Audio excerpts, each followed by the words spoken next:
જય શ્રી કૃષ્ણ. મારે જે વીકલી એનાલિસિસ કરવાનું છે એ વીકલી એનાલિસિસ આજે કરવાનું હતું, પણ ક્લાસીસમાં અમે બધા રસ્યા છે, બહુ જોરદાર.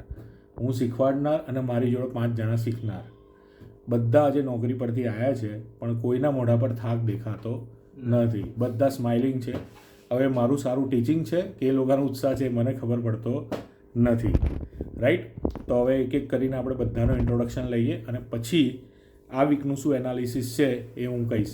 વીકલી એનાલિસિસના પોઈન્ટમાં બહુ ખાસ છે નહીં. વીકલી એનાલિસિસના પોઈન્ટમાં માર્કેટ ક્યાંય ગયું જ નથી, માર્કેટ ત્યાંનું ત્યાં જ છે એ હું કહીશ. બીજા કયા 1-2 સારા સ્ટોક છે એ હું કહીશ. આગળના સ્ટોક લીધા એમાંથી એકાદ સ્ટોપ લોસ હિટ થયો એ હું તમને કહીશ, રાઈટ? તો હવે મળીએ. જે એકદમ તૈયાર થઈને રાતના 12 વાગે આખા દિવસનું કામ કરીને છતાં પણ ચહેરા પર સ્માઇલ છે. હું બેક કેમેરો ચાલુ કરું છું. પહેલાં તારું નામ? બારોટ હિતેશ. તો તું આ ક્લાસીસ કેમ જોઈન કરી રહ્યો હિતેશ? હું માર્કેટની સારી લર્નિંગ પછી અર્નિંગ કરવા માટે સાહેબ તમારા ક્લાસ જોઈન કર્યા.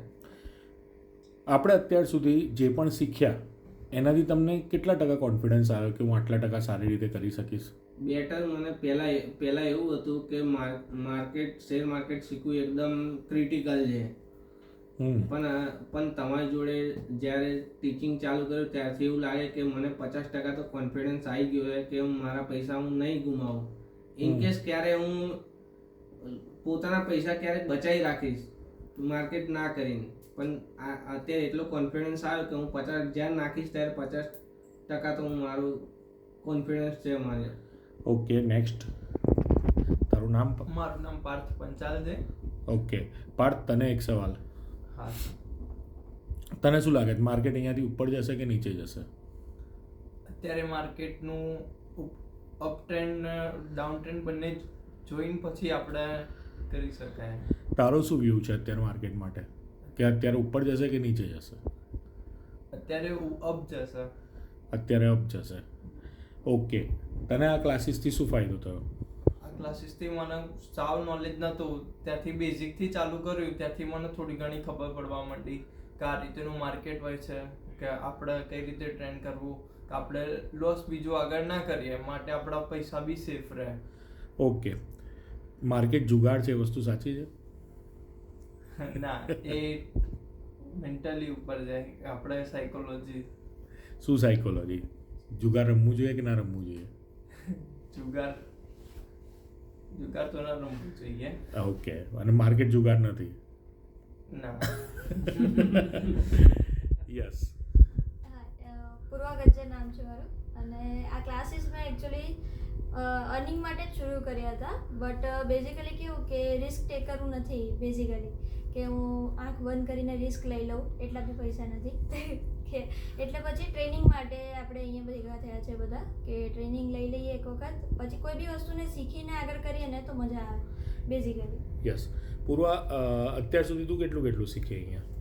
ખાલી પોઈન્ટ્સ? એટલે બેઝિકલી એવું છે કે જે બી ટૂલ્સ યુઝ કરવાના હોય, ઇન્ડિકેટર્સ યુઝ કરવાના હોય, ફિબોનાકી લગાવીને આપણે કંઈક પ્લસ માઇનસ જોવાનું હોય, મૂવિંગ એવરેજ આપણે કરી શકીએ, તો એના ઉપરથી શીખાય કે તમને શીખવા માટે અને ઇઝીલી તમે કંઈક ગેપ કરી શકો એ બધા ઇન્ડિકેટર્સ બધું ઓલરેડી આપેલું જ છે, જે બસ આપણા નોલેજમાં નથી. તો ફર્સ્ટ ઓફ ઓલ આપણે એનું નોલેજ લઈને પછી એને થોડું આગળ કરી શકાય. એટલે પૂર્વાના કહેવા પ્રમાણે એક કહેવત બહુ જ સારી છે કે eyes can't see which mind doesn't નો.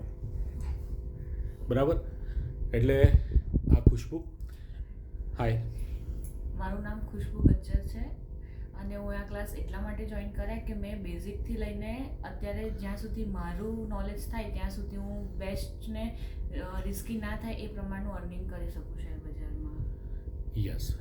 હવે જ્યારે તમે ચાર્ટ જોતા હતા ખુશ્બુ, અને હવે ચાર્ટ જોવો છો તો તમને ખબર પડે છે ને કે ચાર્ટ શું કહી રહ્યું છે? હા, હવે પહેલાં જ્યારે જોતા હતા ત્યારે ખબર નથી પડતી કે આમાં ક્યાંથી ક્યાં જવું ને શું કરવું, પણ હવે એક વખત જ્યારે બી એમને નોર્મલી બી ઓપન કરીએ છીએ ત્યારે આપણને ખબર પડે છે કે આ બુલિશ જાય છે કે બિયરિશ છે કે સાઇડ વે છે, કે આપણે કેમનું ક્યારે ઇન્વેસ્ટ કરવું, ક્યારે બાય કરવું, ક્યારે સેલ કરવું, બધું નોલેજ આવી જાય છે હવે. ઓકે. મારું નામ શ્વેતલ ગજ્જર છે. એકચ્યુઅલી સરનો બહુ જૂનો સ્ટુડન્ટ છું, બટ કહેવાય ને કે જે હમણાં જિકર થયો જુગારનો, હા તો આઈ ટુક એઝ જુગાર, અને એમાં ઘણું બધું એવું જ છે કે શીખ્યો બી કરો, ઘણું બધું અમુક ટાઈમે લોસ થયો, ક્યારેક પ્રોફિટ બી થયો, બટ જસ્ટ લાઈક અ જુગાર. બરાબર. હવે જે છે કે પ્રોપર ટૂલ્સ અને એના ઇન્ડિકેટર્સ, એની પેટર્ન્સ, એની જે માર્કેટની સ્ટ્રેટેજિકલ મૂવમેન્ટ્સ, એ બધી જ વસ્તુ જાણ્યા પછી હવે પ્રોપર લાઇટ થાય છે કે ક્યાં મેં લોસ કર્યો, ક્યાં આગળ આપણને નસીબથી પ્રોફિટ થયો. હવે નસીબ ઉપર નહીં, હવે ટોટલ ટેકનિકલ એનાલિસિસ ઉપર જ આપણે અર્નિંગ કરીશું. તો રાતે 12, 12:30, 11:15 અમે બધા ભેગા થઈને માર્કેટ જીવી રહ્યા છે. બરાબર. હવે હું આ વીકનું તમને જો કહું અને હું તમને બતાવી દઉં કે ચાર્ટ અમે કરી રહ્યા છે, રાઈટ. અમારા આ ચાર્ટ બહુ જ સરસ રીતે બધા શીખી રહ્યા છે. ની વાત કરું તો જો ડેલી ટાઈમ ફ્રેમમાં તમે જોશો તો આજની જે કેન્ડલ બની નિફ્ટીની, હું નિફ્ટીનો ચાર્ટ લગાવી દઉં. આજે જે નિફ્ટીની કેન્ડલ બની, હવે છે ને મારું છે ને દિલ અને દિમાગ બંને અત્યારે હેરાન થઈ રહ્યું છે.